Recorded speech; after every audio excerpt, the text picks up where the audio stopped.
बागपत से खबर। प्रधानमंत्री नरेंद्र मोदी की प्रेरणा और विकसित भारत 2047 के संकल्प को साकार करने के लिए उत्तर प्रदेश सरकार ने बड़ा कदम उठाया है।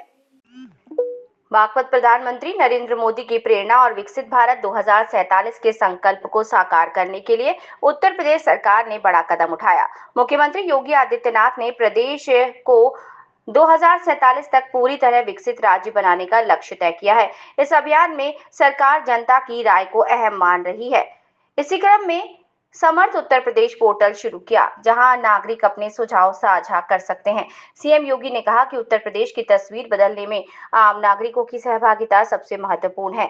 सरकार चाहती है कि शिक्षा, स्वास्थ्य, उद्योग, रोजगार, कृषि, पर्यावरण और बुनियादी ढांचे जैसे क्षेत्रों में लोग अपनी सोच और सुझाव साझा करें।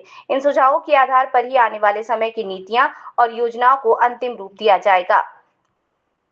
पोर्टल नागरिकों को मंच उपलब्ध करा रहा है, जहां कोई भी व्यक्ति ऑनलाइन जाकर अपनी राय दर्ज कर सकता है। सरकार का मानना है कि 25 करोड़ से अधिक आबादी वाले इस प्रदेश को विकसित बनाने में जनता की सक्रिय भागीदारी जरूरी है। प्रदेश सरकार का विजन है कि स्वतंत्रता की शताब्दी वर्ष 2047 तक उत्तर प्रदेश शिक्षा, स्वास्थ्य, उद्योग और निवेश के क्षेत्र में देश ही नहीं बल्कि विश्व स्तर पर अपनी पहचान बनाए। सरकार का दावा है कि मौजूदा समय में प्रदेश आधारभूत संरचना, express way, defence corridor, IT और कृषि सुधार के क्षेत्र में तेजी से आगे बढ़ रहा है। इस मिशन के अंतर्गत युवा, महिलाएं, किसान, व्यापारी और उद्योगपति सभी वर्गों को जोड़ने की योजना है। सरकार का कहना है कि सामूहिक प्रयासों से विकसित उत्तर प्रदेश का सपना पूरा हो।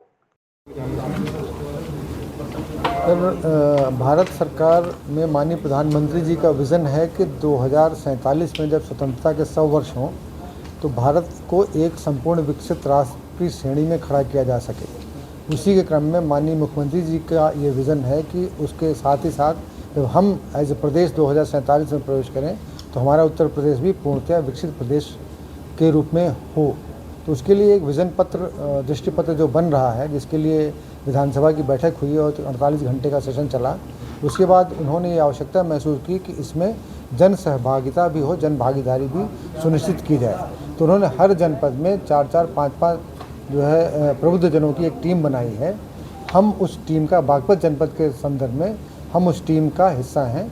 हम ये 5 व्यक्ति जो यहाँ बैठे हुए हैं वो प्रबुद्ध जन हैं जो माननीय मुख्यमंत्री जी की टीम से जनता के बीच में आए हैं कि जनता के सुझाव उस विकसित उत्तर प्रदेश के लिए क्या हो सकते हैं, उसकी सहभागिता सुनिश्चित करने के लिए हम कल और आज 2 दिन बागपत जनपद में जगह जगह घूमे हैं, लोगों के साथ इंटरेक्शन किया है और ये जानने की कोशिश की है कि जनता, छात्र हैं उस समूह में, छात्राएं हैं, शिक्षक हैं, चिकित्सक हैं, प्रबुद्ध जन हैं, आम नागरिक हैं, गणमान्य नागरिक हैं, जनप्रतिनिधि हैं। सबसे वार्ता करने के बाद उनके जो सुझाव आए हैं उनको हमने नोट कर लिया है और हम समेकित एक रिपोर्ट बना करके माननीय मुख्यमंत्री जी के अवलोकन इसको भेजेंगे।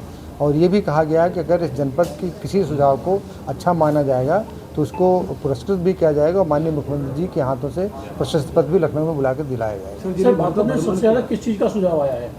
बागपत में कुछ व्यवस्थाजन्य सुझाव आए हैं। एक तो ये है कि जो निर्माण हो उसके संरक्षण की व्यवस्था की जाए, जैसे बारिश आ गई तो पूरी सड़क उखड़ ना जाए।